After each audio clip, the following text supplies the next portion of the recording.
Obsesif, ngobrol santai, seru, dan inspiratif.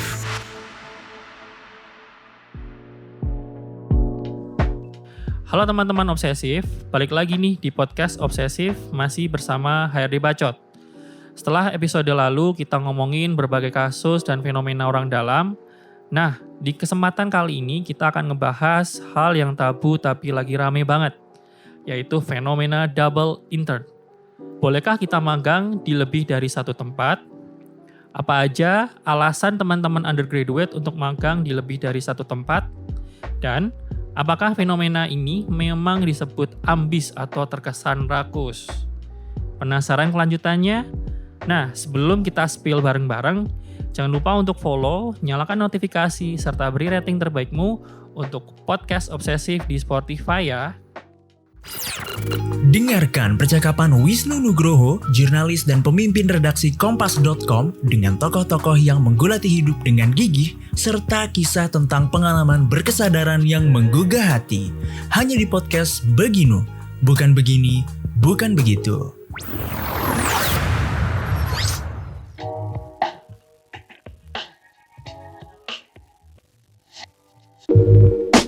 Ada nggak di sekitar teman-teman obsesif, mungkin adik, saudara, pacar teman, atau bahkan pacar sendiri yang ikut magang atau internship di lebih dari satu tempat?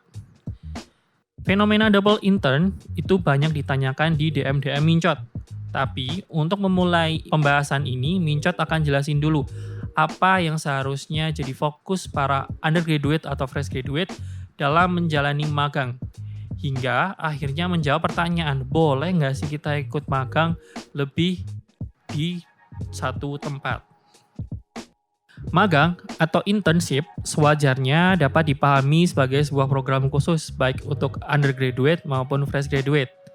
Tujuannya mengetahui dan memberikan informasi sebenarnya mengenai dunia kerja. Di dalam program magang itu akan ada mentor yang membantu teman-teman untuk belajar bagaimana mengerjakan sebuah pekerjaan dan memonitor pekerjaan teman-teman setiap harinya.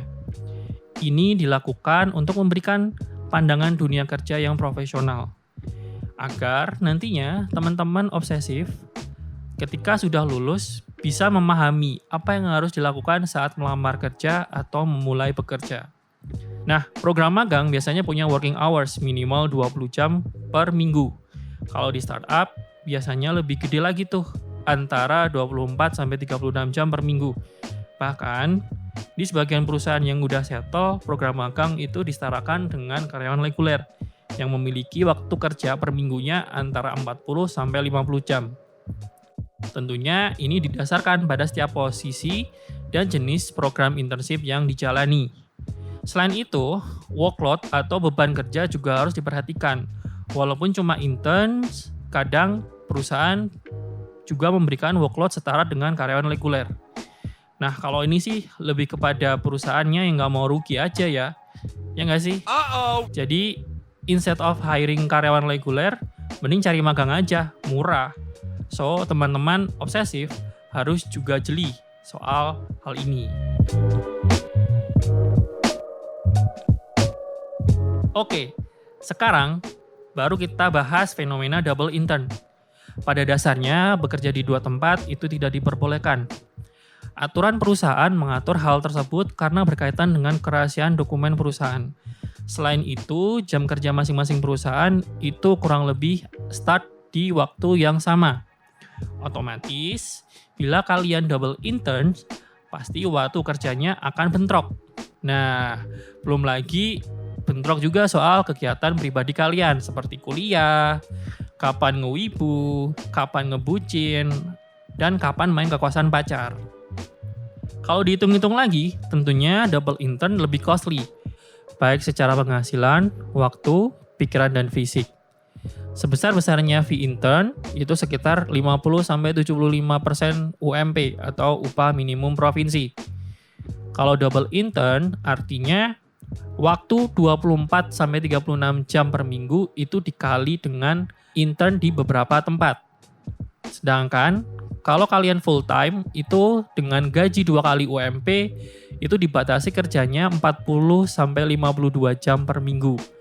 kadang gue gak habis pikir, anak-anak double intern itu memang sengaja milih untuk no life atau memang gimana sih? Udah capek, gak fokus, ngejar penghasilan juga kagak, lebih ke kasihan aja gitu. Kecuali kalau memang double intern adalah program yang nyambung satu dengan yang lainnya. Plus punya working hours dan workload yang aman untuk dijalani. Kasus ini memang dia pure cari pengalaman dan jam terbang atau mengisi waktu luang untuk upgrade skill. Bukan cuma menghiasi profile LinkedIn, padahal sebenarnya pas intern gak perform amat karena keteteran. Whoops. Nah, last but not least, teman-teman obsesif, dunia kerja itu gak hanya butuh skill dan knowledge, tapi juga butuh attitude. Banyak banget DM Mincot isinya keluhan soal anak magang.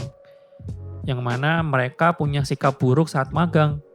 Mulai dari selalu datang telat, selalu alasan saat dimintai kerjain sesuatu, sampai emang gak bisa ngapa-ngapain karena pas dijelasin alur kerja, dianya gak fokus dan malah ketawa-tawa mulu. Ingat ya teman obsesif, attitude itu ada di atas skill dan knowledge. Sebaik dan sebagus apapun keterampilan dan pengetahuan kalian, kalau kalian punya perilaku buruk, susah juga dapat kerja di mana-mana. Nah, teman-teman obsesif, ini adalah episode ketiga dari kolaborasi obsesif bareng Hari Bacot. Jadi, kalau kamu memang ingin mengambil double intern, sebaiknya cari dulu apa motivasimu untuk melakukan itu. Kalaupun memang nggak bisa, ya mungkin cukup 1 magang aja. Tapi pastikan magang kamu itu berkualitas, yang artinya dapat banyak pengalaman serta pelajaran. Nggak usah minder sama teman-teman yang pengalaman magangnya sabrek. Fokus aja sama yang apa kamu jalani. Niscaya kamu akan banyak ilmu baru yang berdatangan. Sekian episode kali ini. Sampai jumpa di episode berikutnya yang pastinya nggak kalah seru. Jangan lupa untuk follow juga Instagram, TikTok, dan Twitter Medio di @medio_by_kgmedia. Dan pantengin terus konten-konten seru di Hari Bacot di media sosial Twitter serta Instagram. Nantikan episode obsesif selanjutnya tiap hari Kamis dan Minggu hanya di Spotify. Mincot dan segenap kru obsesif pamit dulu ya. See you on the next episode.